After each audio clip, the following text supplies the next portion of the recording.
Kızım, ne oldu sana? Men tajadım bu meselelerden. Neştese kırım gelmeydi. Tajadım. Sen çok degende çıkarıp gördün mü? Bu mesele tüp-cünükü. Biraz kana oylanıp koyuş gerek. Hazır. Hazır, men hazır kızım.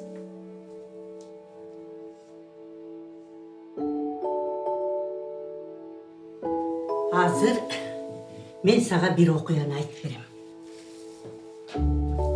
Bir danışman şagirtege göçü boylup gele жатса, bir çunkurda koy жатқанын көрөт.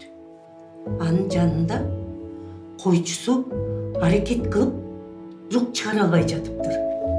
Ошондо данышман шакиртине башын ийкейт. Анан баары чогуу тез эле чыгарып коюшат. Андан ары кетип бара жатышса, дагы бир чуңкурдан козу жатканын көрүшөт.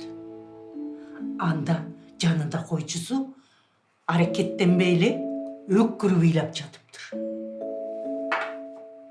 Ошондо данышман эчтеке көрмөксөн болуп өтүп кетет. Анан шакирти сурайт: "Сиз эмне үчүн буга жардам берген жоксуз?" Жардам берүү ыйлагангабы? Чоң эне, эмне үчүн данышман экинчи койчуга жардам бербей койду?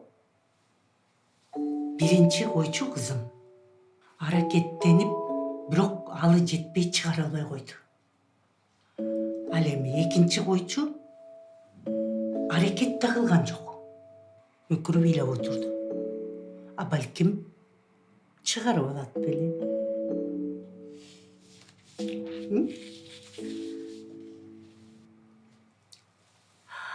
Эсиңде болсун кызым.